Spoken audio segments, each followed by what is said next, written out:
Blood-soaked and hunted, the outlaw became Catherine's only hope to save her ranch as her husband's baby grew heavy in her womb.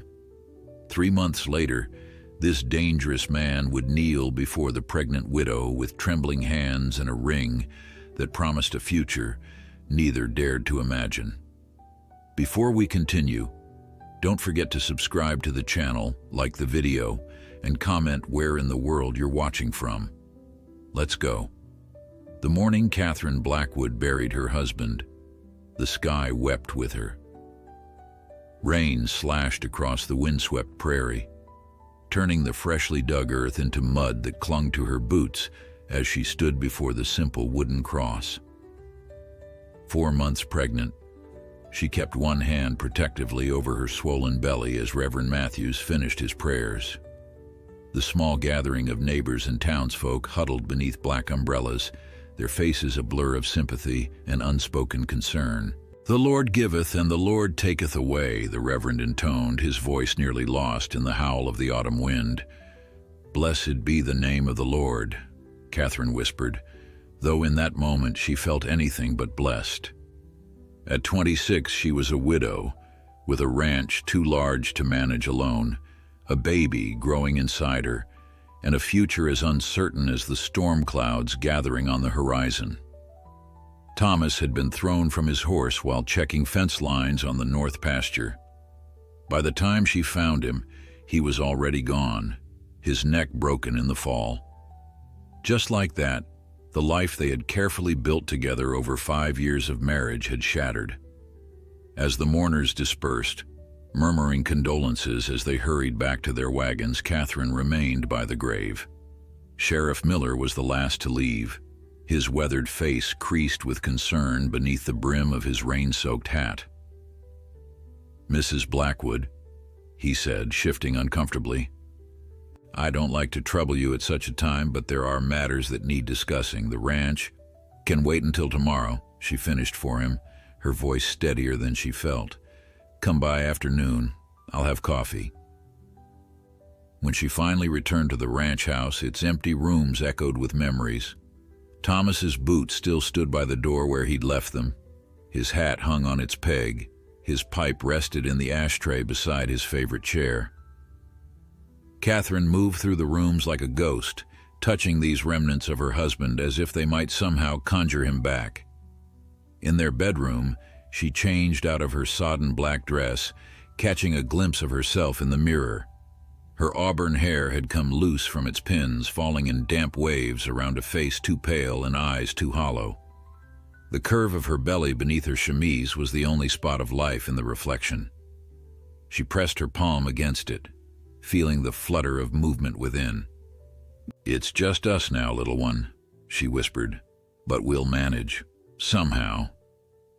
The next morning brought Sheriff Miller as promised, along with harsh realities Catherine had been too grief-stricken to fully comprehend.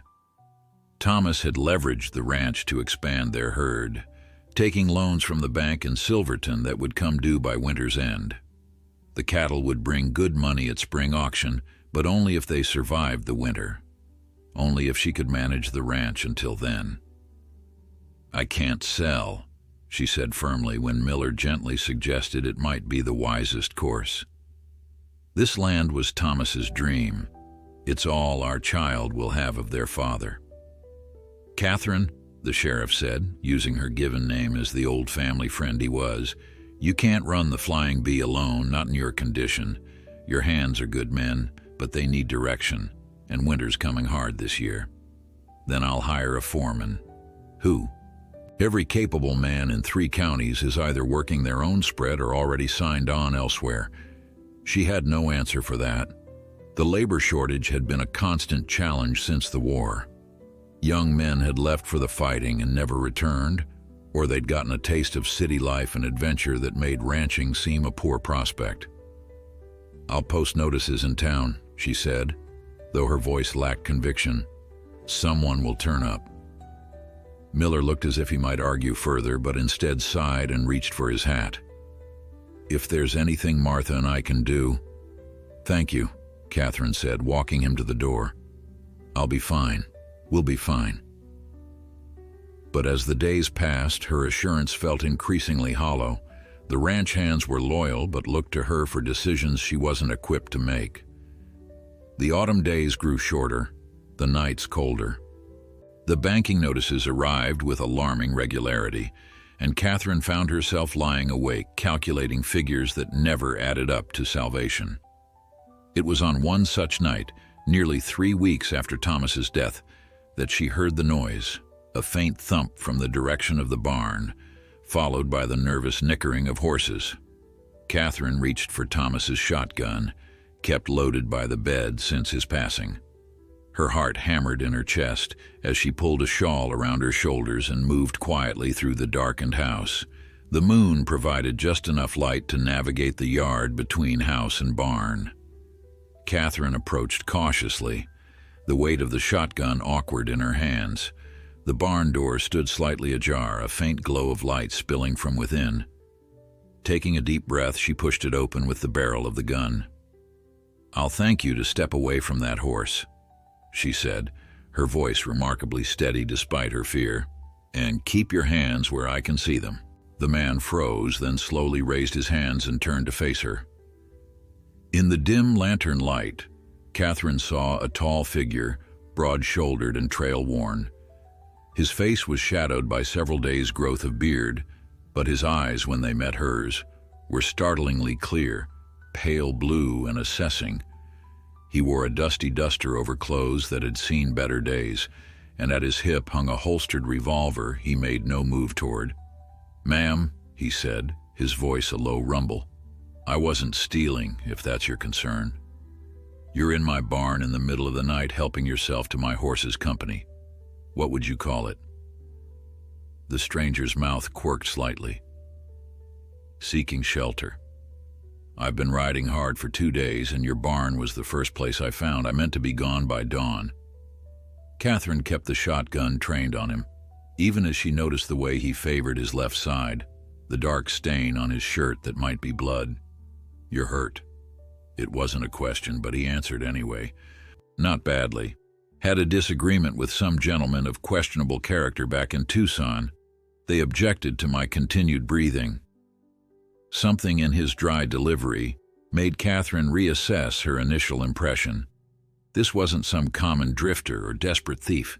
The way he held himself, even injured, spoke of confidence and capability. "You have a name?" she asked. "Several. The one my mother gave me is Jedediah Wade." The name triggered a memory, a wanted poster in Sheriff Miller's office, a list of charges that included armed robbery and assault. Jedediah "Ghost" Wade, a former Confederate sharpshooter turned outlaw after the war. Dangerous, Miller had said, not a man to cross. "And what brings you to my barn, Mr. Wade, besides a disagreement in Tucson?" "Just passing through, looking for work maybe. Somewhere quiet where people don't ask too many questions." His gaze dropped briefly to her rounded belly, then back to her face, his expression unreadable. "Though I see you might have troubles enough without adding mine to them." Catherine should have marched him off her property at gunpoint or sent one of the hands riding for Sheriff Miller.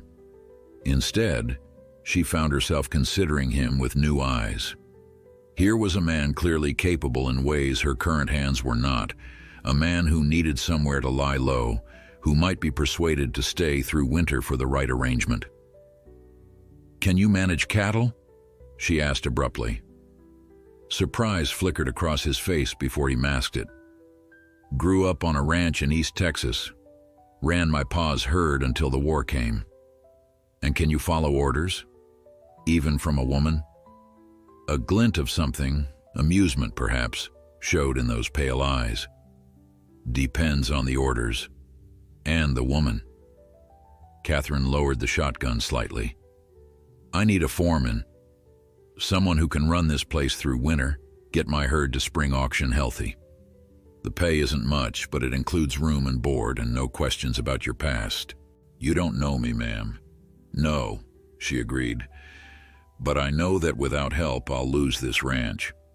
And that seems a greater risk than trusting a stranger, even one with your reputation, Mr. Wade."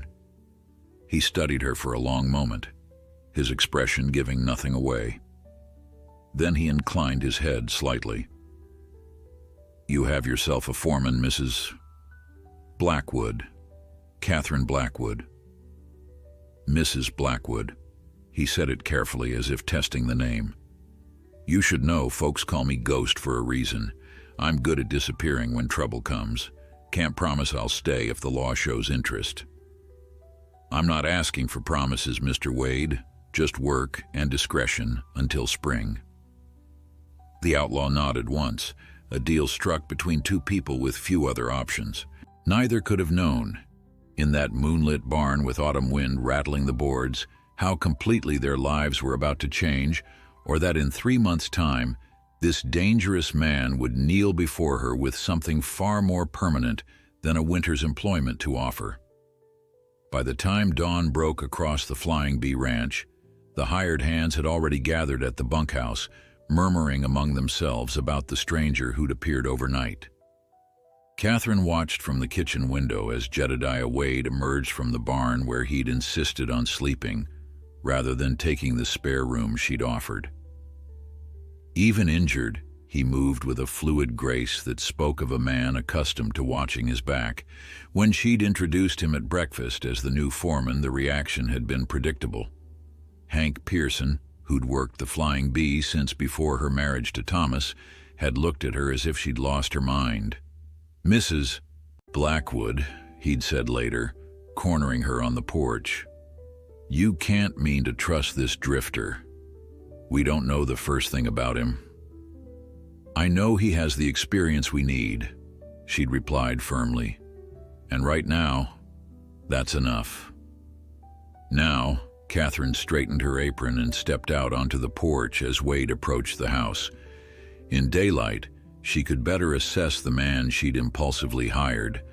Tall and lean-muscled, with a face that might have been handsome if not for the hardness around his eyes. The morning light caught hints of gold in his brown hair, longer than was fashionable and tied back with a leather cord. "Your men don't much care for the arrangement," he said without preamble. "They'll adjust. Hank may grumble, but he's loyal." Wade nodded, seemingly unsurprised by her directness. "Show me the books. I need to know what we're facing." In Thomas's office, Catherine laid out the ledgers and explained their situation. The loans coming due, the cattle that needed to survive winter, the repairs requiring attention before the heavy snows. Wade listened without interruption, his fingers occasionally tracing a figure or flipping back to compare entries. "Your husband expanded too fast," he finally said. The blunt assessment stung, but Catherine couldn't deny its accuracy. Thomas believed in this land. He thought we'd have more time. Something flickered in Wade's pale eyes, understanding perhaps. "Time's the one thing nobody can borrow." He closed the ledger.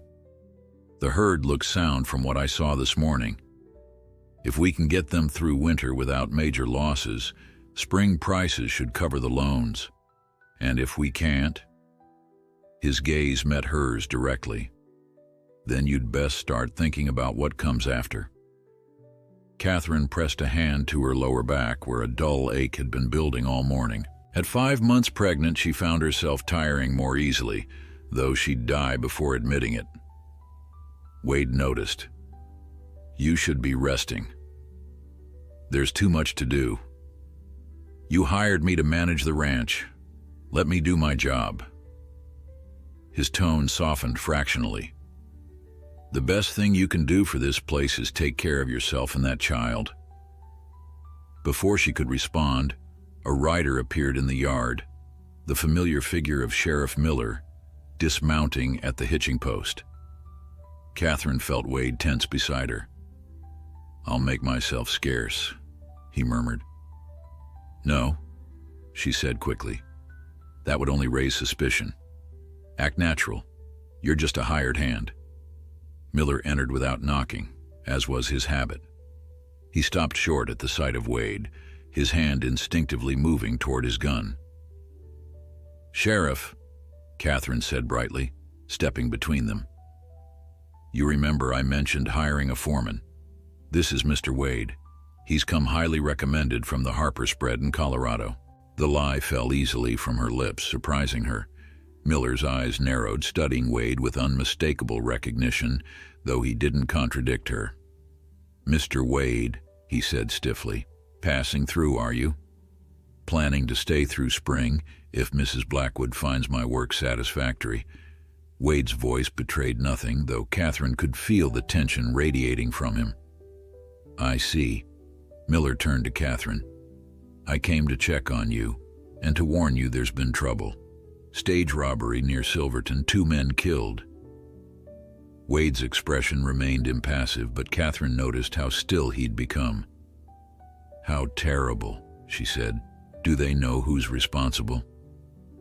"Not yet, but I'd advise locking your doors at night and being careful about strangers."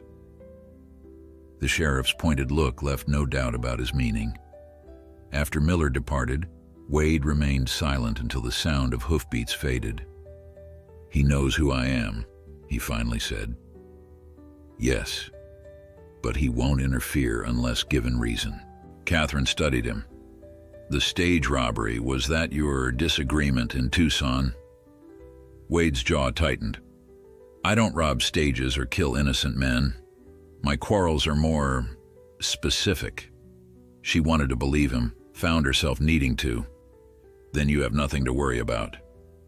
The weeks that followed settled into an uneasy rhythm. Under Wade's direction, the ranch operations tightened.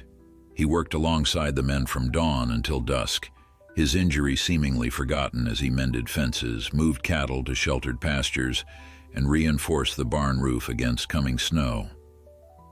The hands, initially resentful of his authority, gradually came to respect his knowledge and work ethic. Even Hank grudgingly admitted the cattle were looking better under Wade's management. "Still don't trust him," the old cowboy muttered to Catherine. "But he knows his business, I'll give him that." Catherine herself saw less of Wade than she expected. He took his meals with the hands rather than in the house, and when they did speak, it was strictly about ranch matters, yet she found herself watching him from windows, noting the careful way he handled skittish horses, the patience he showed young Jimmy when teaching him to mend tack. This wasn't the cold-eyed killer from wanted posters, or at least, not only that. One evening, nearly a month after Wade's arrival, Catherine sat on the porch despite the November chill, finding the crisp air a relief from the stuffiness of the house. The baby had been active all day, kicking strongly enough to make her wince. She didn't hear Wade approach until he spoke. "You shouldn't be out in the cold. I needed air." She didn't move to go inside, and after a moment, he settled on the step below her, his back against the railing post. Silence stretched between them, not uncomfortable. The ranch was quiet, stars emerging in the darkening sky. "Why did you really hire me?" he finally asked. "You knew who I was. You must have heard stories." Catherine considered deflecting, but found herself answering honestly. "Because you looked at me like a person, not a widow to be pitied or a woman making poor decisions. And because your eyes—" She stopped herself. "My eyes? They're sad, like someone who's lost something that mattered." She smiled faintly. I recognized it. Wade studied her, surprise evident in his expression. "Most would say that's a foolish reason to trust a wanted man." "Probably," she agreed. "But here we are." "Here we are," he echoed, something shifting in his gaze that made her heart beat a little faster. The moment stretched between them, fragile as spun glass, until Catherine broke it by struggling to her feet. Wade rose instantly, offering his arm for support. His touch was warm through her sleeve, and she found herself lingering a moment longer than necessary before stepping away. "Good night, Mr. Wade." "Good night, Mrs. Blackwood." He remained on the porch as she went inside, his silhouette visible through the window as she extinguished the lamps. That night, Catherine dreamed not of Thomas, but of pale blue eyes and a gentle hand at her elbow. She woke feeling guilty and confused, her wedding ring suddenly heavy on her finger. December arrived with the first heavy snowfall, blanketing the flying bee in white and transforming the landscape overnight.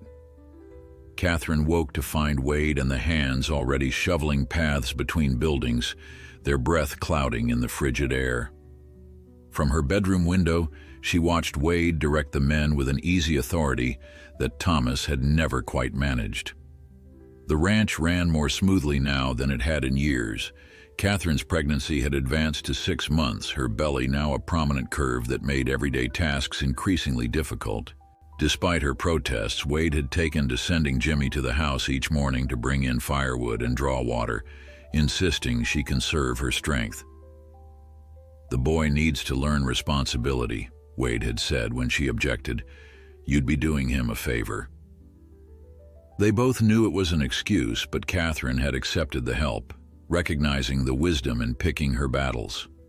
As Christmas approached, the isolation of ranch life deepened with each additional inch of snow. The road to town became nearly impassable, and Catherine found herself grateful for Wade's foresight in stockpiling supplies. The pantry was full, the woodshed stacked to the rafters, and the cattle were weathering the cold in the sheltered southern pastures. One evening, as Catherine sat by the fire mending one of Thomas's old shirts to repurpose for the baby, a knock came at the door. She opened it to find Wade, snow dusting his shoulders and hat. "Hank says we're missing 6 head from the south herd," he said without preamble. "I'm riding out at first light to look for them. In this weather, it's too dangerous to go alone. Can't spare the men from their other duties." His expression softened slightly at her concern. "I've ridden through worse." Catherine hesitated, then stepped back. "At least come in for coffee before you turn in." It was the first time she'd invited him into the house for anything other than business, and they both felt the significance of the gesture. After a moment's consideration, Wade removed his hat and crossed the threshold. The kitchen was warm and bright, smelling of the bread Catherine had baked that afternoon. Wade seemed too large for the domestic space, his presence filling the room in a way that made it hard for Catherine to focus on pouring coffee. "You've done well by the ranch," she said, placing a steaming cup before him.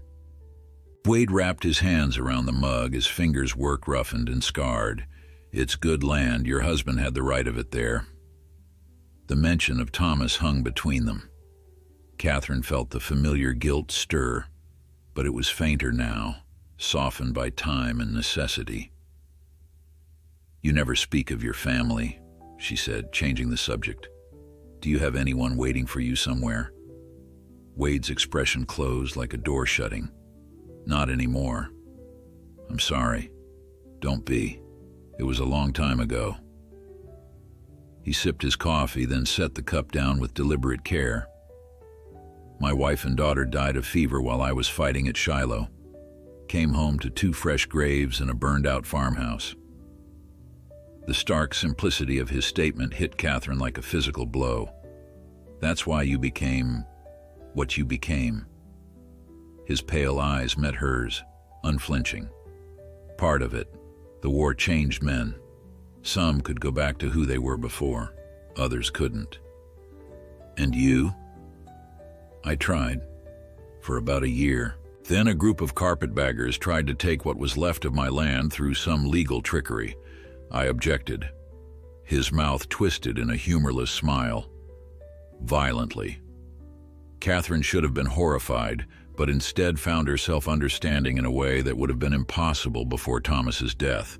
Grief and desperation could reshape a person, sand away the edges of what they once believed about themselves. The man you were, before the war, before you lost them, what was he like? Wade looked startled by the question, as if no one had asked him about that man in a very long time. Ordinary, worked hard, loved his wife, read to his daughter at night. Something vulnerable flickered across his face. He liked growing things, had an orchard started. Catherine could see him then, that other Jedediah Wade, the one war and loss had buried. The glimpse made her heart ache. "Perhaps that man isn't gone entirely," she said softly. Wade studied her face, his expression unreadable. "Perhaps not, but he's not the one sitting in your kitchen." The moment stretched between them, weighted with things unsaid. Finally, Wade stood, breaking the spell. "I should let you rest. Dawn comes early." At the door, he paused, looking back at her. "Bar this behind me, and keep Thomas's shotgun close while I'm gone." "You're worried about something," she observed. "Just cautious. Sheriff Miller mentioned more robberies when I passed him on the North Road yesterday. Said he's tracking a gang that might be wintering nearby." The implication was clear. A pregnant woman alone on an isolated ranch would make an easy target. "I can handle a shotgun," Catherine assured him. Wade nodded, his eyes lingering on her face a moment longer than necessary. "I know you can, Mrs. Blackwood." The formality of the address felt suddenly wrong after the intimacy of their conversation, but before Catherine could respond, he was gone, the door closing firmly behind him. The next morning dawned clear and bitterly cold. Catherine watched from the porch as Wade rode out on his big gray gelding, following the tracks of the missing cattle into the wooded hills that marked the northern boundary of the Flying Bee. She spent the day restless and uneasy, finding herself checking the window more often than was reasonable. By afternoon, heavy clouds had begun gathering again, promising more snow before nightfall. He should have been back by now, she fretted to Hank when he came to report on the day's work. The old cowhand squinted at the darkening sky. "Wade knows what he's doing, probably holed up somewhere waiting out the weather."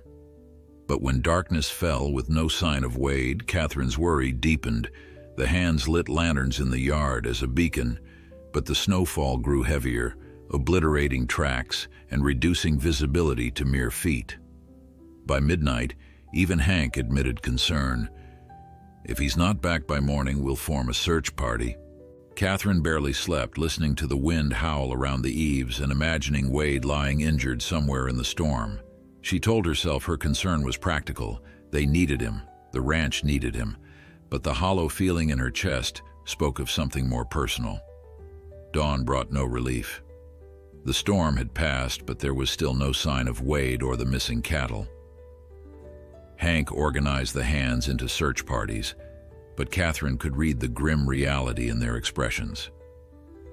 Few men survived a night exposed to such weather. As the searchers prepared to ride out, Catherine stood on the porch, one hand pressed against her belly where the baby kicked anxiously, as if sensing her distress. She scanned the pristine white landscape, searching for any movement, any sign of life. "Please," she whispered, not sure who she was praying to. "Please bring him back." By noon, the search parties had returned empty-handed, faces grim beneath frost-whitened beards. The temperature had dropped further, the kind of bone-deep cold that killed men and livestock with indifferent cruelty. "We'll try again after we warm up," Hank promised, but Catherine read the truth in his eyes. They were looking for a body now, not a man. She retreated to the kitchen, mechanically preparing stew for the exhausted searchers, her mind racing with dark possibilities. The baby kicked insistently, as if protesting her distress. Catherine pressed a hand against the movement, attempting reassurance she didn't feel. "He's survived worse," she whispered to her unborn child. "He'll come back." The words felt hollow, a wish rather than a conviction. She remembered Wade's account of his past, the war, his family's deaths, the violence that had followed. Perhaps this was simply the inevitable end to a life marked by tragedy. The thought brought an unexpected ache, as if she were losing something more significant than a capable foreman. When the kitchen door banged open, Catherine nearly dropped the ladle she was holding. Jimmy stood in the doorway, face flushed with cold and excitement. "Rider coming," he gasped. "Might be Mr. Wade." Catherine moved faster than she had in months, grabbing her shawl and following Jimmy into the yard. Squinting against the glare of sun on snow, she saw a dark figure approaching slowly, a horse plodding through drifts nearly belly deep. The rider slumped forward in the saddle, barely staying mounted. "It's him," Hank confirmed, already moving toward the approaching horse. Wade's gray gelding looked exhausted, steam rising from its sweaty flanks despite the cold. The animal stopped when Hank caught its bridle, and Wade nearly fell from the saddle as the hands helped him down. His face was ghost pale beneath windburn, his lips blue with cold. "Get him inside," Catherine ordered, her voice sharp with fear. They half-carried Wade to the house, his boots dragging tracks through the snow. Once inside, Catherine directed them to place him on the sofa near the fire, rather than try navigating the stairs to the spare room. "Found the cattle," Wade mumbled as they eased him down. "Holed up in the box canyon. Storm caught me coming back." "Hush now," Catherine said, already working to remove his frozen coat. "Hank, I need hot water and all the blankets from the cedar chest upstairs." The hands dispersed to fetch what she needed, leaving Catherine alone with Wade. His breathing was shallow, his skin icy to the touch. Frostbite had whitened the tips of his ears and nose, and his left hand was badly swollen. "You're a fool, Jedediah Wade," she murmured as she worked, using his first name without thinking. "Risking your life for 6 head of cattle." His pale eyes flickered open, surprisingly lucid despite his condition. "Not the cattle," he said quietly. "Promised I'd come back." Something shifted in Catherine's chest, a tightness that had nothing to do with the baby pressing against her ribs. She turned away, busying herself with arranging cushions beneath his head. Over the next hours, Catherine barely left Wade's side. She bathed his frostbitten extremities in lukewarm water, gradually increasing the temperature as circulation returned.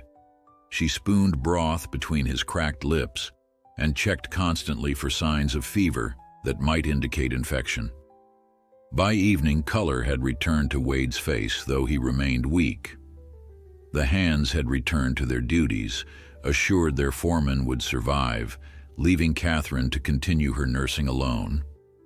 "You should rest," Wade said, watching her move heavily around the room. "The baby is fine," she interrupted. "More active than ever, in fact. I think he approves of all the excitement." "He?" Wade's mouth quirked in a hint of a smile.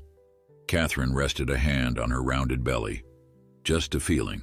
Thomas was convinced it would be a girl, but Wade's expression softened at the mention of her husband. "You miss him." It wasn't a question, but Catherine answered anyway. "Every day, but differently now. The sharpness has faded." She settled into the chair beside the sofa, relieved to take the weight off her swollen ankles. "When did you know that the pain had changed after losing your family?" Wade was silent so long she thought he might not answer. When he finally spoke, his voice was low. "There was a morning, about 2 years after, when I woke up and realized I hadn't dreamed of them. I felt guilty, like I'd betrayed their memory by not carrying the pain through the night." He met her eyes. "But then I understood grief doesn't leave us. It just makes room for us to live alongside it." The simple wisdom of his words struck Catherine deeply. She had been carrying her grief like a duty, measuring her loyalty to Thomas by how sharply she maintained her pain. "Thank you," she said softly, "for coming back. The ranch needs you." Something flickered in Wade's eyes, a question he didn't voice. Instead, he changed the subject. "While I was tracking the cattle, I found signs of other riders. Recent tracks, heading toward the western border of your property." Catherine frowned. "The line shack is out that way. Could be trappers seeking shelter." "Maybe." Wade didn't sound convinced. "But they were keeping to the tree line, avoiding open ground. Men who don't want to be seen. The implication hung in the air. Potential danger, another threat to the precarious stability they'd established. "When I'm back on my feet, I'll check it out," Wade continued. "Might be nothing, but with those robberies Miller mentioned." Catherine nodded, worry creasing her brow. "You think it could be the gang he was tracking? Or men looking for me?" Wade's voice had hardened. "I've made enemies. If any caught my trail, you'd leave, you'd..." The question escaped before Catherine could stop it, revealing more concern than she'd intended. Wade studied her face, his expression unreadable. "I said I'd stay through spring. I keep my word, Mrs. Blackwood." The formality felt like a wall erected between them, a reminder of boundaries she hadn't realized she'd been crossing. Catherine straightened in her chair, suddenly aware of how intimate their conversation had become. "Of course, I didn't mean to imply..." "Catherine." The use of her given name stopped her mid-sentence. Wade's eyes held hers, something unnamed but powerful passing between them. "If trouble comes looking for me, I won't bring it to your door, to your child. That's a promise too." She wanted to argue, to tell him that she wasn't afraid, that they would face whatever came together. The words rose in her throat but remained unspoken, held back by practicality and the ghost of her husband that still lingered in every corner of the house. Instead, she simply nodded and rose to tend the fire, her hand absently rubbing the spot where Thomas's child kicked steadily within her. Behind her, she felt Wade's eyes following her movements and wondered what he saw: a widow, an employer, or something more complicated that neither of them was ready to name. Outside, the sun set over snow-covered fields, painting the white landscape in shades of pink and gold. Inside, the fire crackled in the hearth, casting dancing shadows across the room where two people with pasts too heavy to speak aloud sat in companionable silence, each wondering what the other was thinking. January brought thaws and freezes that turned the ranch into a treacherous landscape of ice and mud. Wade recovered quickly despite Catherine's fears, returning to work within days, though she noticed he favored his left hand and moved more carefully in the cold. His resilience both impressed and worried her, a man too accustomed to pushing through pain. Catherine's pregnancy had progressed to 7 months, her body growing increasingly unwieldy. The baby was active, especially at night, kicking and rolling beneath her ribs until sleep became a distant memory. Wade had taken to asking after her health each morning, his concern evident despite his efforts to maintain professional distance. It was during one such morning, as Catherine sat at the kitchen table reviewing accounts while Wade reported on the cattle, that Sheriff Miller arrived unannounced. Through the window, she saw him dismount, his expression grim as he tied his horse at the hitching post. "Miller's here," she warned, seeing Wade's hand instinctively move toward his holster. "Looking for trouble by the look of him," Wade observed, though he remained seated, outwardly calm. The sheriff entered without knocking, snow melting from his boots onto the polished floor. His gaze traveled from Catherine to Wade, lingering on the latter with unmistakable suspicion. "Mrs. Blackwood," he greeted, removing his hat. "Mr. Wade. Thought I should ride out, see how you're faring after that big storm." "We're managing, thank you," Catherine replied, gesturing for him to sit. "Coffee?" Miller remained standing. "Had a visitor in town yesterday. U.S. Marshal from Arizona Territory, tracking a gang that's been hitting banks and stages across 3 states. His eyes fixed on Wade. "Seems they might have a connection to Tucson." The silence in the kitchen was absolute. Catherine felt her heart quicken, her hand automatically moving to her belly in a protective gesture. "That's so." Wade's voice betrayed nothing, but Catherine saw the tension in his shoulders. "Any particular reason you're sharing this with us?" "Marshall showed me some wanted posters. One looked mighty familiar." Miller's hand rested near his gun. Ghost Wade, $1,500 bounty, dead or alive. Catherine's breath caught. Sheriff, I'm not here to make an arrest, Catherine. Miller interrupted, his tone softening slightly when he addressed her. Not yet, anyway. Marshall's more interested in the gang he's tracking. Seems they've been spotted in these parts. Wade leaned forward, interest sharpening his features. Where? Abandoned Carlson Place, about 10 miles west of here. Someone reported smoke from the chimney. Miller's gaze narrowed. Though I find it interesting you're not denying who you are. Wade shrugged, a casual gesture at odds with the tension in the room. Would it make a difference? Maybe not to the law, but Catherine deserves the truth. I know who he is, Catherine said quietly. Miller stared at her, disbelief evident in his expression. You knew? All this time? Since the beginning. She met his eyes steadily. He's been honest with me, Andrew, and he's saving this ranch. The sheriff removed his hat, running a hand through graying hair in frustration. Catherine, this man is wanted for surviving a war that took everything from him, she interrupted, surprising herself with the vehemence in her voice. For fighting back when carpetbaggers tried to steal what little he had left. Miller looked between them, understanding dawning in his weathered face. I see. He sighed heavily. The marshal's staying a week, gathering men for a raid on the Carlson place. After that, he's moving on. He fixed Wade with a hard stare.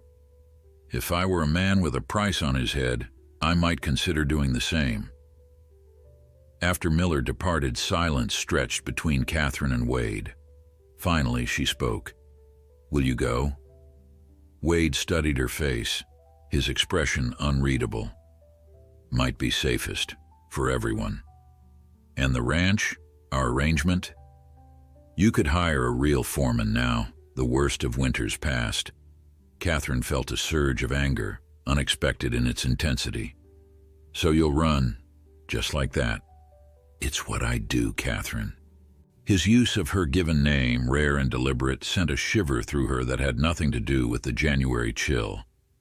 I told you from the start, I'm good at disappearing when trouble comes. And I told you I need you here until spring. She stood, one hand braced against her lower back where pain had become a constant companion. We had an agreement. Something flickered in Wade's eyes. Frustration, perhaps, or admiration.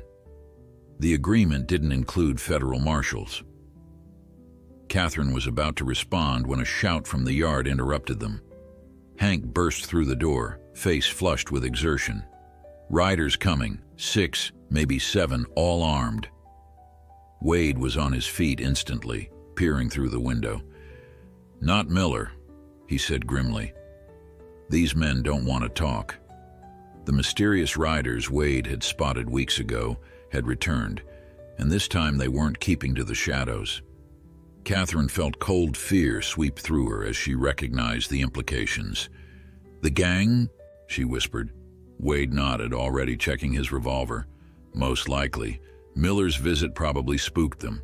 They're clearing out witnesses before the marshal raids their hideout. We need to run, Catherine said, mind racing. The hands... No time. Wade's voice was calm, his movements efficient as he positioned himself at the window. Those men will cut down anyone who tries to make a break for it. Our best chance is to hold them off here. Catherine felt the baby kick hard, as if sensing her fear. Her hand pressed against the movement, and in that moment, the reality of their situation crystallized with terrible clarity. This wasn't just about the ranch anymore, or even her own survival. She was responsible for an innocent life, one that depended entirely on her protection. Wade seemed to read her thoughts. Take Thomas's shotgun and go upstairs. Lock yourself in the bedroom. Don't come out no matter what you hear. And leave you to face them alone? There are 7 of them. 6, Wade corrected, a grim smile touching his lips. And I've faced worse odds. Catherine wanted to argue, but the approaching riders were close enough now that she could hear their horses' hooves pounding the frozen ground. Instead, she moved to the gun cabinet, removing Thomas's shotgun with hands steadier than she would have expected. Wade caught her arm as she turned toward the stairs. For a moment, he simply looked at her, his pale eyes intense with an emotion Catherine couldn't name. "Catherine," he said finally, his voice low. "If I don't make it through this, don't." She cut him off, unable to bear whatever farewell he might offer. "Just stay alive, Jedediah Wade. That's all I ask." Something shifted in his expression, a decision made. Before she could react, he pulled her close, awkwardly with her belly between them, and pressed his lips to hers. The kiss was brief but fierce, a promise and a confession in one. "Go," he said as he released her. "Protect your child." Catherine climbed the stairs, heart racing from more than exertion. At the landing, she looked back to see Wade positioning himself beside the front window, revolver ready, his face set in the hard lines of a man preparing for battle. The riders had reached the yard. Through the bedroom window, Catherine could see them clearly now. Rough men with unshaven faces and mismatched clothing, guns drawn as they approached the house. Their leader, a tall man with a scarred face, called out, "Wade, we know you're in there. Come out and face your reckoning like a man." "You know them," Catherine whispered, crouching beside the bedroom window where she could see the yard below. "Caleb Renner," Wade confirmed grimly, having followed her upstairs despite his instructions for her to lock herself in. "Rode with him briefly after the war. Man's a mad dog. Kills for pleasure, not just profit." Catherine's fingers tightened on the shotgun. "What does he want with you?" "I took something that belonged to him. Money from a bank job in Tucson." Wade's eyes never left the men below. "Didn't know it was his territory. When I realized whose operation I'd interfered with, I cleared out. Apparently, he took it personally."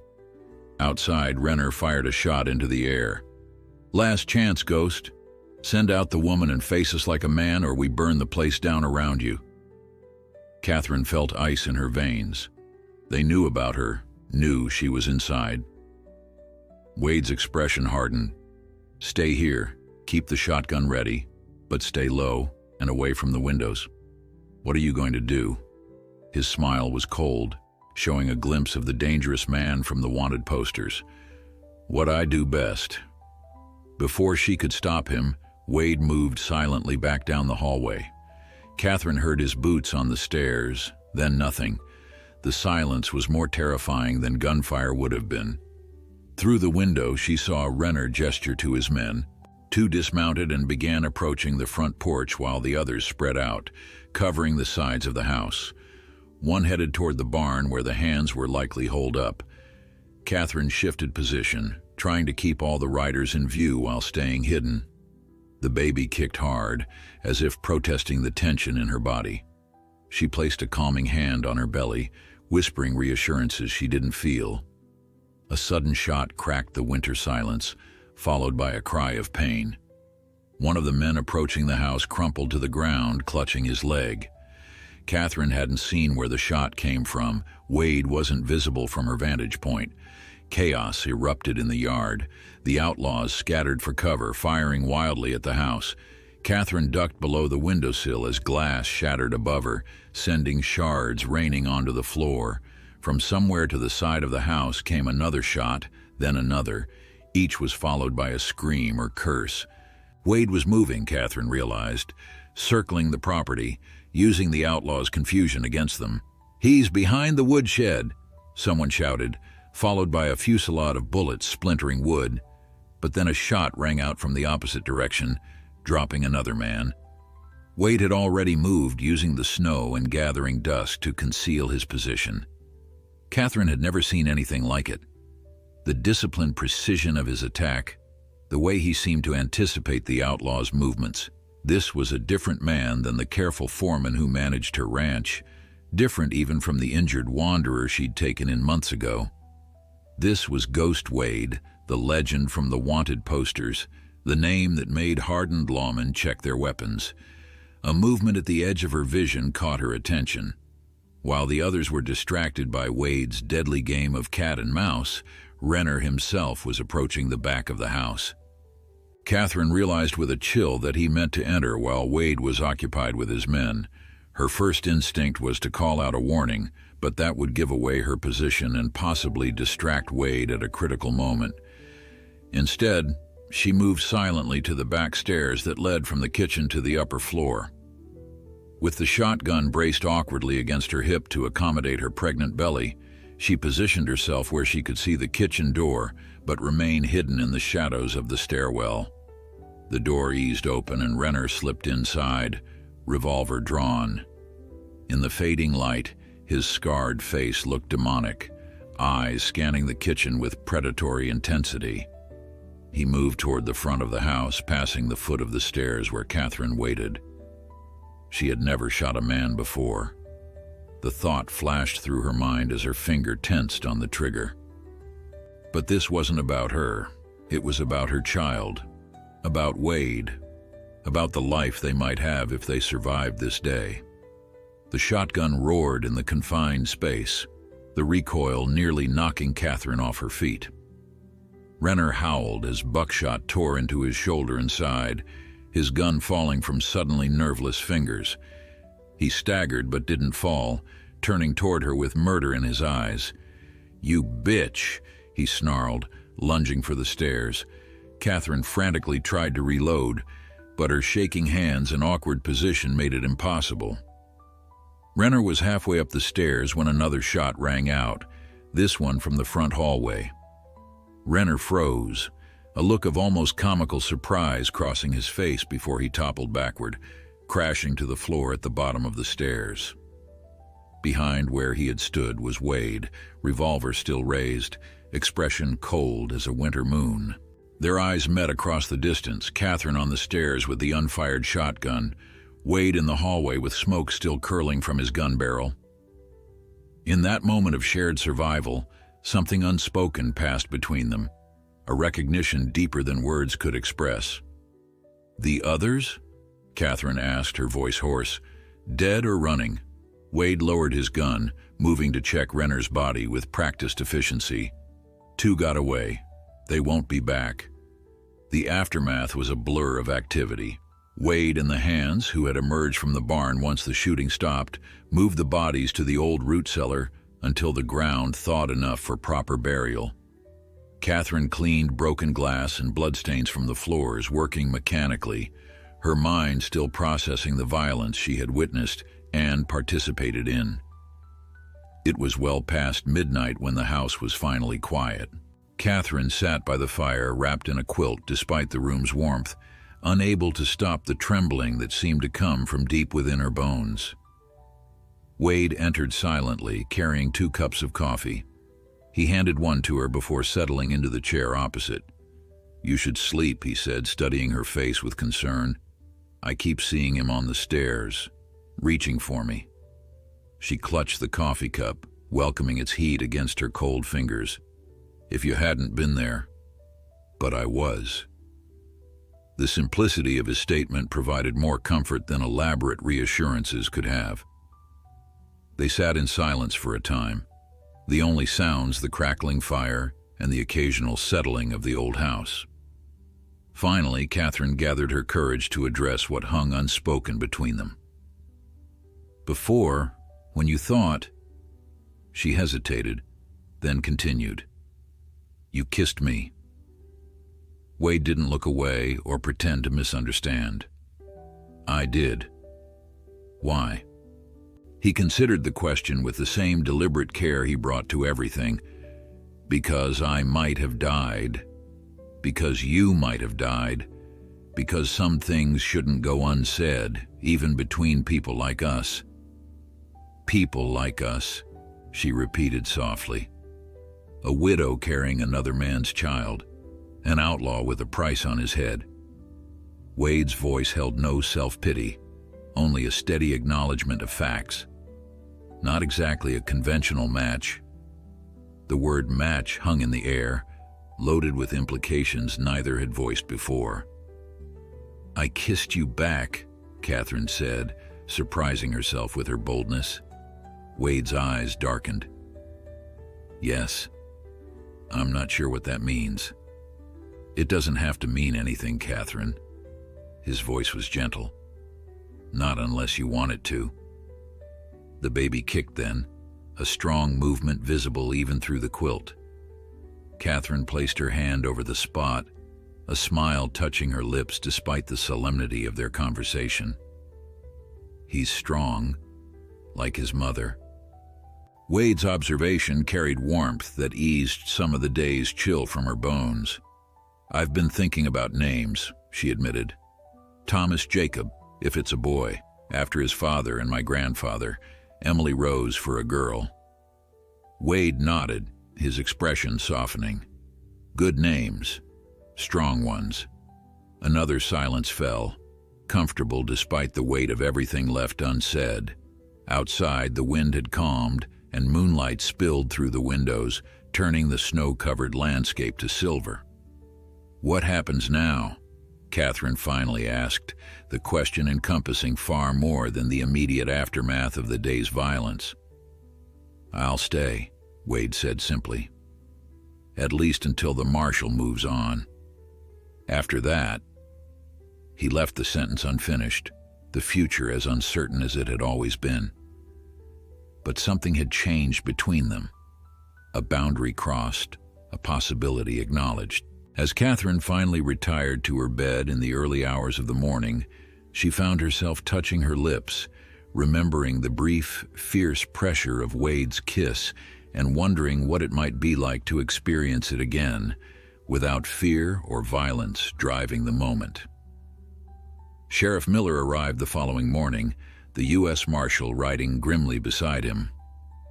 Catherine watched their approach from the front window, dread settling in her stomach like a stone. Wade stood nearby, his face expressionless but tension evident in every line of his body. You could still run, Catherine said quietly. Take the north trail through the pines.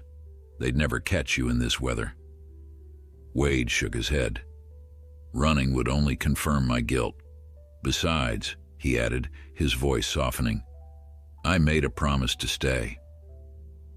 The marshal was younger than Catherine had expected, with sharp eyes that missed nothing as he surveyed the blood-stained snow in the yard. Miller made the introductions with obvious reluctance. Marshal James Ellis, this is Mrs. Catherine Blackwood, owner of the Flying Bee, and her foreman, Mr. Wade. Ellis's gaze lingered on Wade, recognition flickering across his features. Jedediah Wade, or Ghost as they call you in Arizona. It wasn't a question. Wade inclined his head slightly, but said nothing. They moved inside, where Catherine served coffee while the men remained standing, an unspoken tension keeping them from settling into the comfort of her parlor. 6 bodies in your root cellar, Ellis said bluntly. That's quite a situation, Mrs. Blackwood. They attacked my home, Marshal. They threatened my life and the lives of my unborn child and my employees. Catherine's voice remained steady. We defended ourselves, nothing more. Ellis turned to Wade. And you just happened to be here when Caleb Renner and his gang arrived? Quite a coincidence. I work here, Wade replied evenly. Have since November. Doing what exactly? Running the ranch, Catherine interjected. My husband died last fall, leaving me with a property too large to manage alone, especially in my condition. Mr. Wade has been invaluable. The marshal's eyebrows rose slightly. And you were aware of his background? I hired him for his knowledge of cattle and ranching, not his past. Ellis studied her face, clearly weighing her words against his own assessment. Finally, he turned back to Wade. Renner's been terrorizing 3 territories for nearly 2 years. Killed 14 people that we know of, including 2 law officers. He paused. You did us a favor, taking him down. Wade remained silent, neither acknowledging the grudging compliment nor offering excuses. That said, Ellis continued, You're still wanted in Arizona. The bounty's still active. Sheriff Miller shifted uncomfortably. James, given the circumstances... I'm not making arrests today, Ellis interrupted, raising a hand. My priority is the remaining members of Renner's gang. But when that business is concluded... He left the implication hanging. After the lawman departed, with Ellis promising to return for the bodies, Catherine closed the door and leaned against it, suddenly exhausted. The baby shifted restlessly as if sensing her distress. You should rest, Wade said, moving to take her arm and guide her to a chair. You've been on your feet since dawn. Catherine allowed herself to be led, acknowledging the wisdom in his concern. These days her back ached constantly, and her ankles swelled if she stood too long. The pregnancy was advancing rapidly, her body changing daily as February approached. What will you do when Ellis returns? She asked as Wade built up the fire. That depends on how long he stays in the territory. Wade's voice was matter of fact. And whether he decides a wanted man who helped eliminate Renner's gang is worth pursuing. You could explain about Tucson, tell him you weren't part of the robbery, just took advantage of the aftermath. Wade's smile held no humor. That still makes me a thief, Catherine, and there are other warrants, other territories. The reality of his situation hung between them, a shadow on the fragile connection that had been growing since the confrontation with Renner's gang.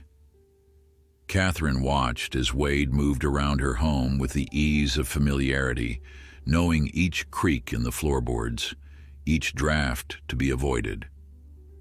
In just 3 months, he had become as essential to the house as its very foundation.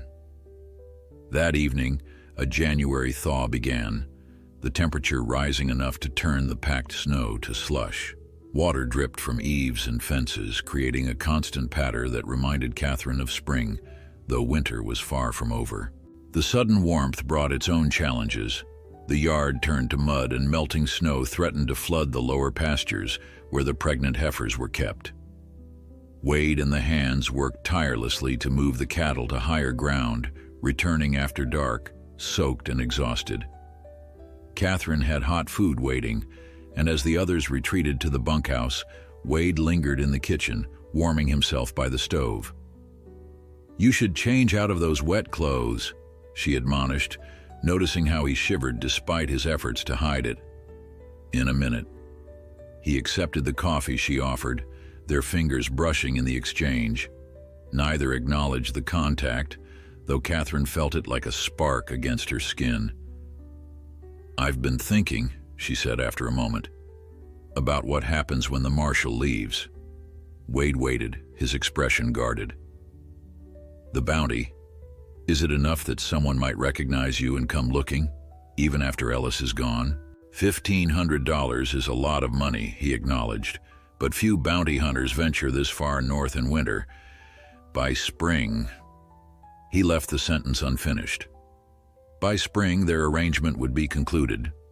The cattle would go to auction, the loans would be paid, and Wade would move on, a ghost once more, leaving no trace of his passage except in Catherine's memory. The thought brought an unexpected ache. She turned away, busying herself with wiping down the already clean table. "Catherine." Wade's voice stopped her. She looked up to find him watching her with an intensity that made her breath catch. "Is that what you want? For me to leave when spring comes?" The directness of the question startled her. They had been careful to maintain certain boundaries despite the kiss they had shared, despite the growing awareness between them. Now Wade was asking her to cross that line deliberately, with full knowledge of the consequences. She hesitated, one hand moving instinctively to cradle her belly where Thomas's child grew. "I don't know what I want." It wasn't entirely true. In the quiet hours of night when sleep eluded her, Catherine had imagined what it might be like if Wade stayed, not as her foreman but as something more. The thought both thrilled and terrified her. Wade seemed to read her thoughts. "It's complicated," he acknowledged, no judgment in his tone. You have the baby to consider, the ranch, your place in the community. And you have a past that follows you like a shadow, she countered softly. A price on your head that makes any future uncertain. Yes. He didn't try to deny it or offer false reassurances. They stood in silence, the kitchen warm around them despite the cold truth of their situation. Finally, Wade set down his cup and moved toward the door. I should change. Early start tomorrow. Catherine nodded, not trusting herself to speak. But as he reached for the door, she found herself calling his name. Jedediah. He turned, the rare use of his given name drawing his full attention. When I imagine the future, she said, choosing her words carefully, I find I can't picture it without you in it. I don't know what that means or what's possible, but I wanted you to know. Something shifted in Wade's expression, a softening that transformed his entire face. For a moment, Catherine glimpsed the man he might have been without war and loss and years of running, the man who had once planted an orchard and read to his daughter at night. Thank you, he said simply, the words carrying more weight than elaborate declarations might have.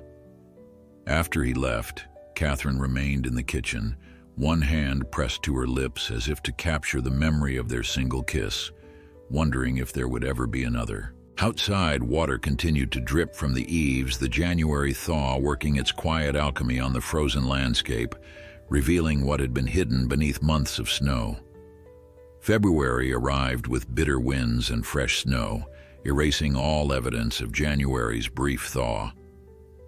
The flying bee settled into the rhythm of deep winter, endless feeding of livestock, breaking ice on water troughs, and the constant battle to keep paths clear between buildings.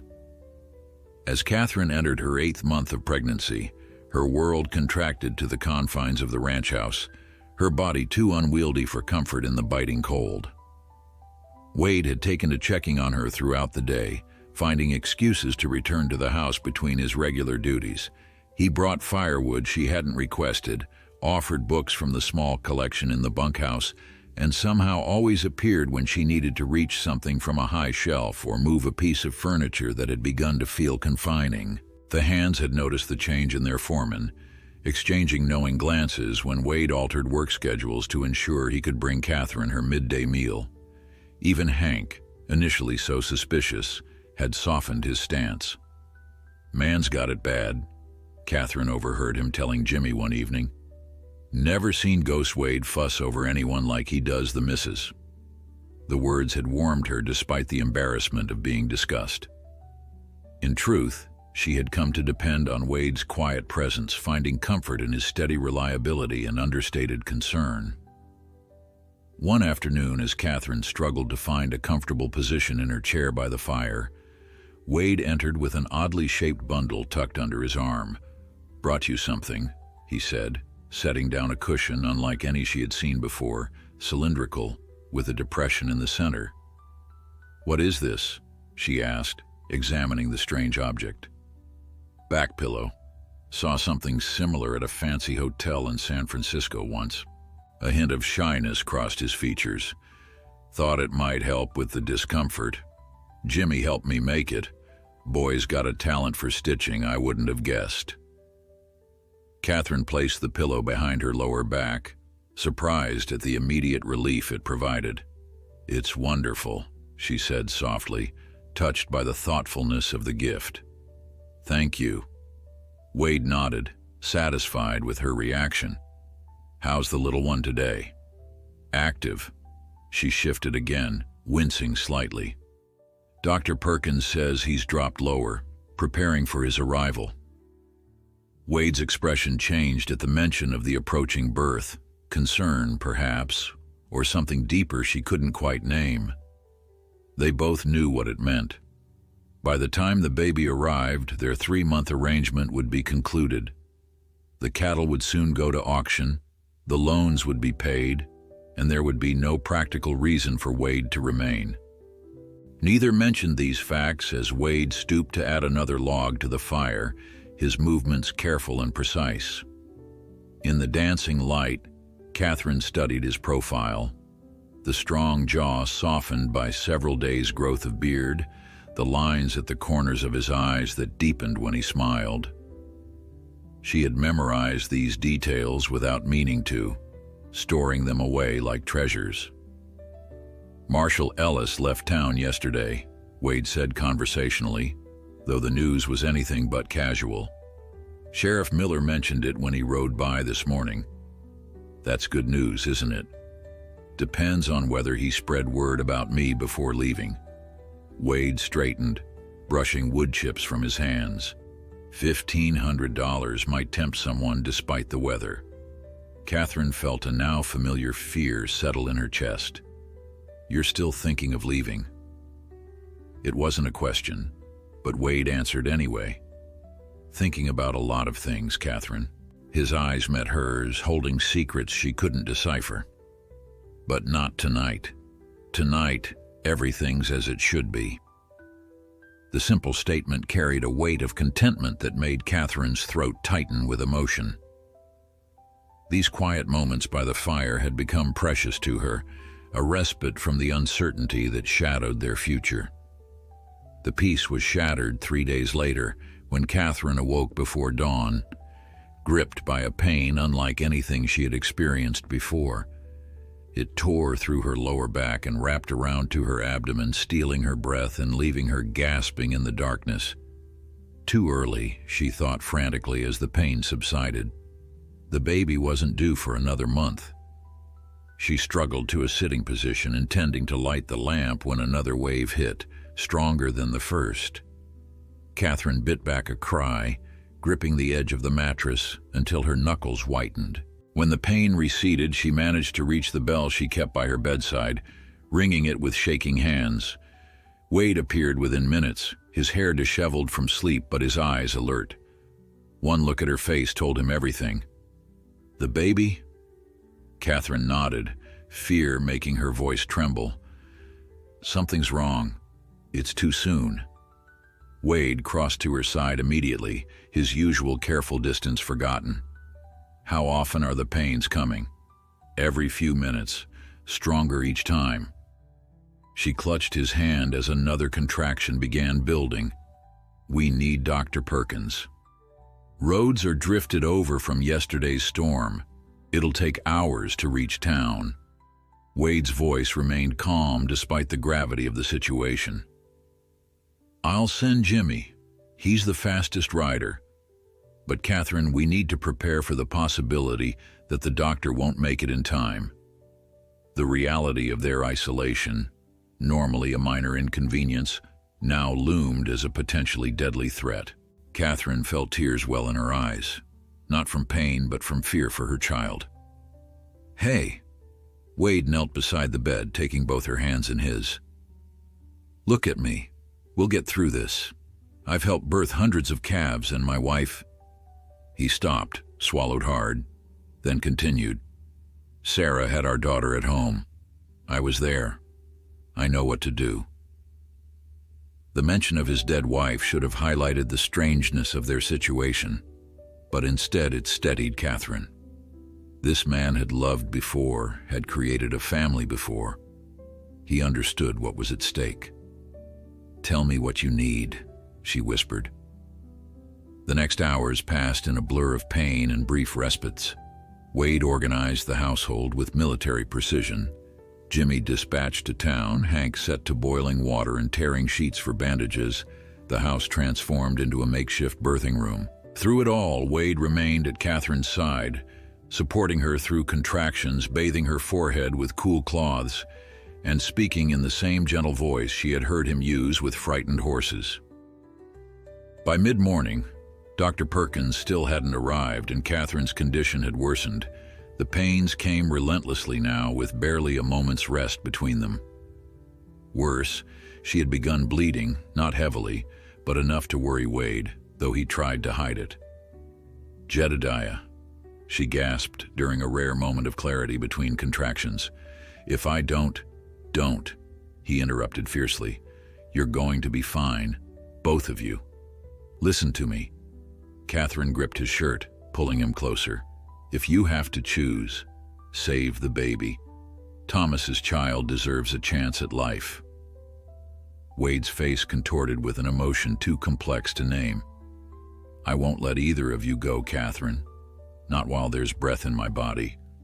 The raw determination in his voice penetrated even through her pain. Catherine looked into his pale eyes and saw something that gave her strength, not just concern or duty, but a depth of feeling that mirrored what had been growing in her own heart. I believe you, she whispered. Just then, they heard the blessed sound of hoofbeats in the yard. Minutes later, Dr. Perkins hurried into the room, removing his coat as he assessed the situation. False labor, he announced after examining Catherine, brought on by stress and overexertion. The bleeding is concerning but not uncommon in these cases. The relief that flooded the room was palpable.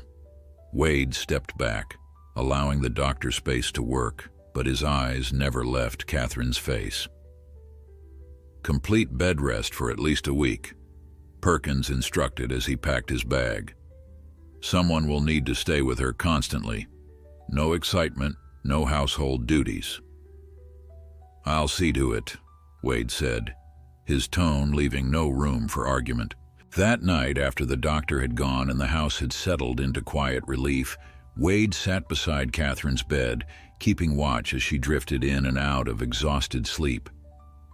In a moment of wakefulness, she found him staring out the window at the star-filled sky, his expression thoughtful.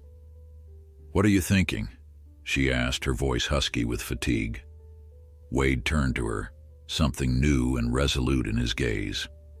"That some things are worth any risk, even a price on my head."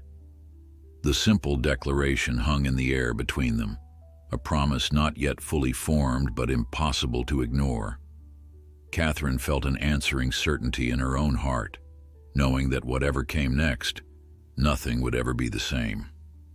The week of enforced bed rest tested Catherine's patience but gave her ample time to observe the changes in her household. Wade had moved his few possessions from the bunkhouse to the small room adjacent to hers, sleeping on a narrow cot so he could attend to her needs through the night. What might have seemed scandalous under normal circumstances was accepted without comment. The hands understood that their foreman was simply doing what was necessary to protect their employer and her unborn child. Mid-February brought a stretch of clear, cold days, the sun reflecting blindingly off the snow-covered pastures. Catherine, finally allowed to leave her bed for short periods, stood at the window watching Wade and the hands break ice on the stock pond. Even from a distance, she could distinguish Wade's tall figure from the others, recognizing the set of his shoulders and the economical grace of his movements. "You're looking better," Hank observed, bringing in an armload of firewood. The old cowhand had appointed himself her unofficial guardian, while Wade was occupied with ranch work, reporting daily on the cattle's condition and the preparations for spring calving. "Dr. Perkins says I can resume light activities tomorrow," Catherine replied, not taking her eyes from the distant figure of Wade. Though what constitutes light is apparently open to interpretation. Hank chuckled, arranging the logs in the wood box. "Wade's got his own ideas about that, I reckon. Man's been making lists of things you're not to do for at least another month." The information didn't surprise Catherine.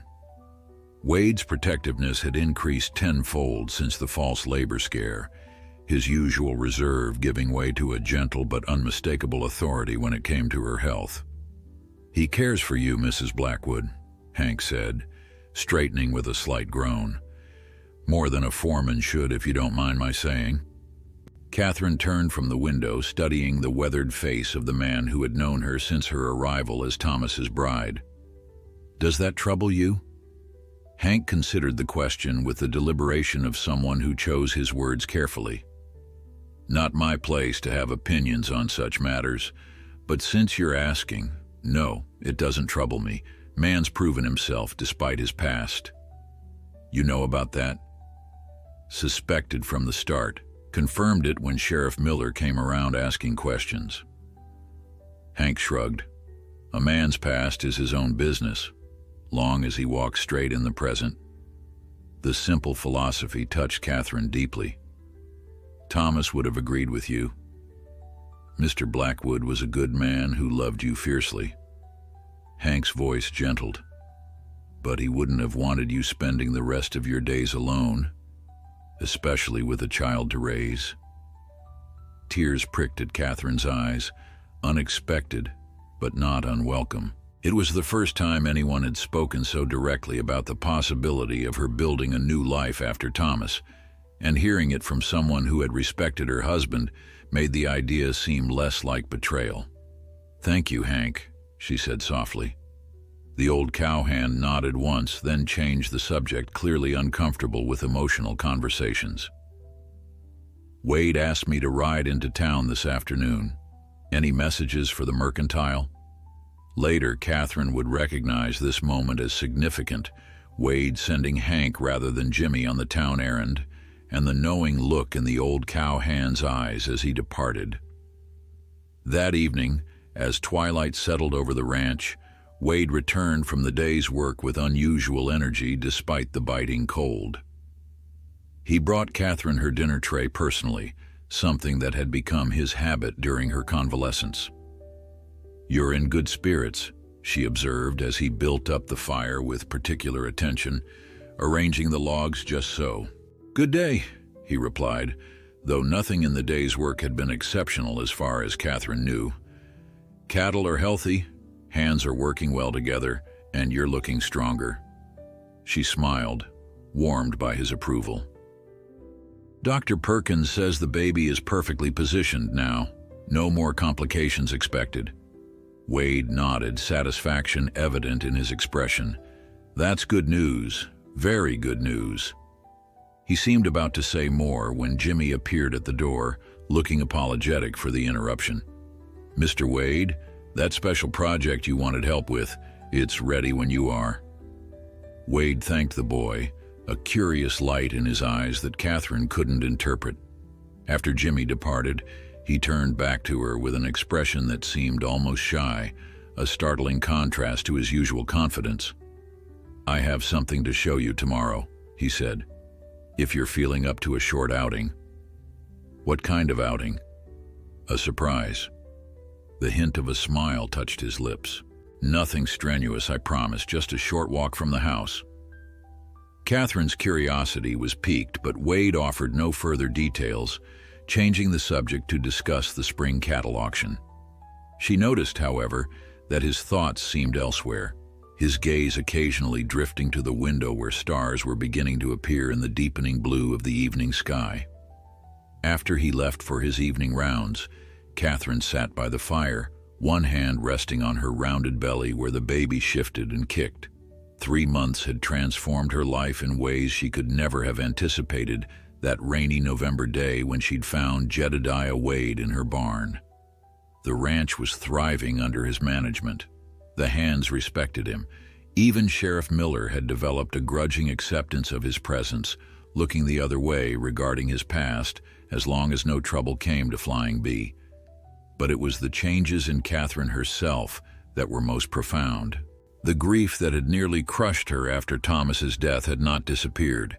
She still missed him daily, still spoke to him sometimes in the quiet of her mind. But it had evolved into something gentler, a bittersweet memory rather than an open wound. And alongside that transformation, something new had grown. Her feelings for Wade had developed slowly, built on shared danger and quiet evenings, on his unwavering support, and the glimpses of the man beneath the outlaw's reputation. It wasn't the impetuous love of youth, but something deeper and more resilient, a connection forged through hardship and mutual respect. Catherine moved to her bureau, opening the small jewelry box that contained her few treasures. Thomas's wedding ring lay nestled beside her own, which she had removed when her fingers swelled with pregnancy. She touched the gold band gently, memories washing over her. Thomas kneeling before her, his face alight with love and hope. Their simple wedding in her parents' parlor, the pride in his eyes when he brought her to the Flying B for the first time.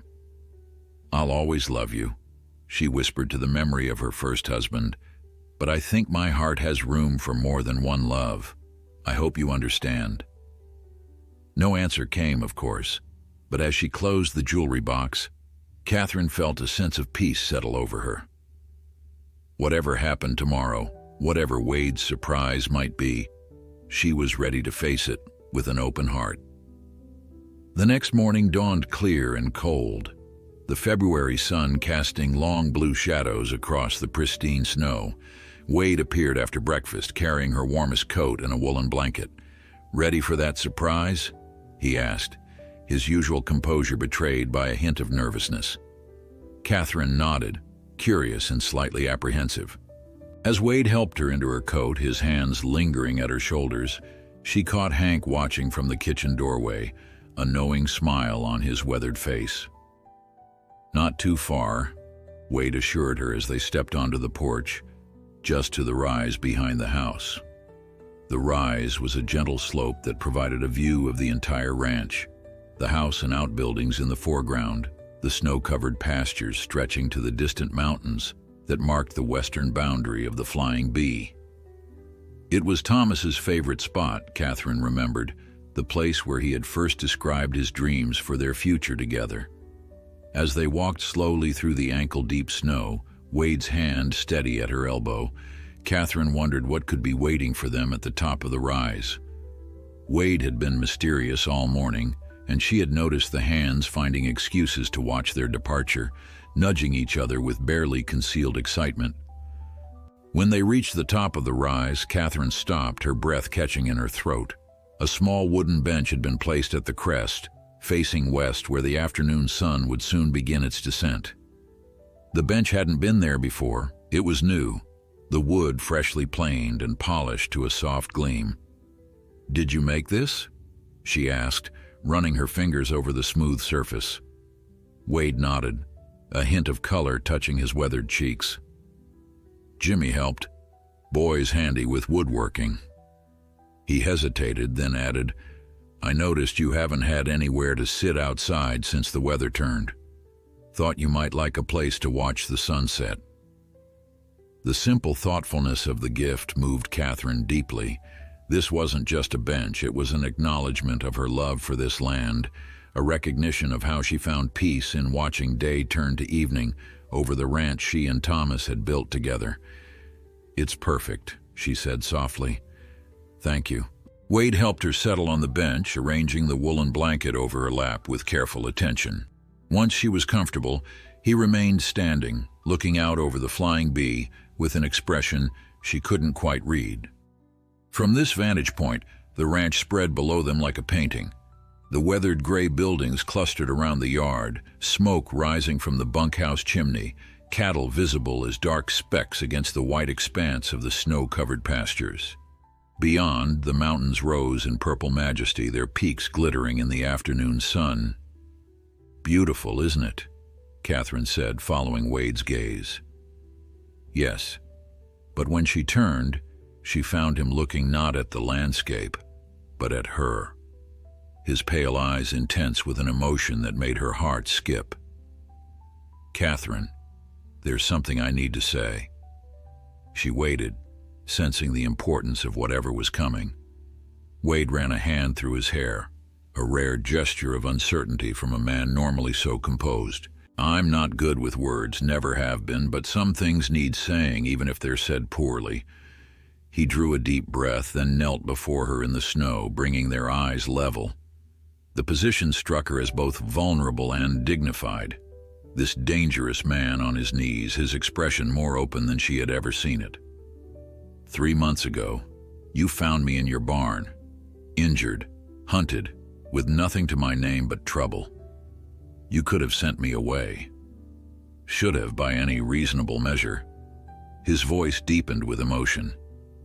"Instead, you offered me work, a purpose, a place." Catherine felt tears gathering, blurring her vision of his beloved face. "Jedediah, please," he said gently. "Let me finish while I have the courage." She nodded, blinking back tears. "I came to this ranch thinking it was just another temporary stop, somewhere to heal, to hide until spring, then move on like I always have. Wade's gaze held hers steadily. But something happened I didn't expect. Something I thought wasn't possible for a man like me, not after everything I've done, everything I've lost. He reached inside his coat and withdrew something small that caught the sunlight with a golden gleam. Catherine recognized it instantly. A ring, simple but beautifully crafted, a small amber stone set in burnished gold. "I found the stone in the creek last month," Wade explained, holding the ring between them. "Worked on it at night when everyone was sleeping. Hank helped me get the gold from town. He's a better secret keeper than I gave him credit for." Catherine stared at the ring, understanding now the mysterious errands, the shared glances between the hands, Wade's nervous energy the previous evening. "I know your situation," he continued, his voice growing stronger with each word. "I know you're carrying another man's child. I know my past makes me a dangerous choice. I know this is happening faster than either of us expected." His eyes never left hers. "But I also know that life doesn't always give second chances, and when it does, only a fool walks away." The sun had begun its descent toward the distant mountains, painting the snow-covered landscape in shades of pink and gold. The light caught in Wade's hair, highlighting the silver at his temples and warming his face to a burnished bronze. "I'm not Thomas," he said quietly. "I can't replace him. Wouldn't try to. But I'm offering you everything I am, everything I have. A partner to help raise this child, to run this ranch, to face whatever comes, good or bad, easy or hard." Catherine could barely breathe, overwhelmed by the moment, by the man kneeling before her with his heart laid bare. "I love you, Catherine Blackwood," Wade said simply. "Not in spite of your grief or your pregnancy or your independence, but because of them. Because they're part of the woman you are. The woman I want to spend whatever years I have left with, if you'll have me." A tear slipped down Catherine's cheek, followed by another. In all her imaginings of this moment, and she had imagined it in the quiet hours of night, she hadn't anticipated the profound rightness she would feel, hearing those words from this man. "People will talk," she said, voicing the practical concern that seemed suddenly trivial compared to the enormity of what they were considering. A widow remarrying so soon, and to a wanted man? Wade's smile held no bitterness. "I know. If that's your concern, I understand. I can leave after the auction, give you time." "No." Catherine reached for his hand, closing his fingers around the ring he still held between them. "That's not what I'm saying. I'm saying yes, Jedediah, yes to all of it. The risk, the uncertainty, the future we'll build together."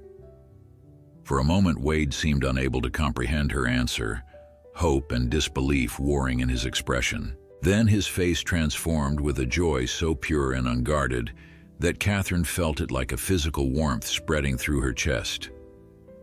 With hands that trembled slightly, he slipped the ring onto her finger, not the one that had worn Thomas's band, but her right hand, a new beginning rather than a replacement. "I should warn you," Wade said, his voice rough with emotion, "that this doesn't solve everything. The bounty's still active. There's always a chance someone will come looking. Then we'll face it together." Catherine reached out to touch his face, tracing the line of his jaw with gentle fingers. "I'm not afraid, Jedediah. Not anymore." He rose then, drawing her carefully to her feet and into his arms, mindful of her rounded belly between them. As the sun touched the distant mountains, he lowered his mouth to hers in a kiss that felt like a covenant, tender but sure, a promise more binding than any words could express. Later, as twilight deepened and the first stars appeared above the flying bee, they walked back to the house hand in hand, their footprints leaving parallel tracks in the fresh snow. From the bunkhouse came the sound of Hank's fiddle, a joyful tune that seemed to celebrate their return. On the porch, Wade paused, looking back at the darkening landscape. "I've spent most of my life running," he said quietly. "Hard to believe I don't have to anymore." Catherine squeezed his hand, feeling the solid strength of his fingers entwined with hers. "Welcome home, Jedediah Wade."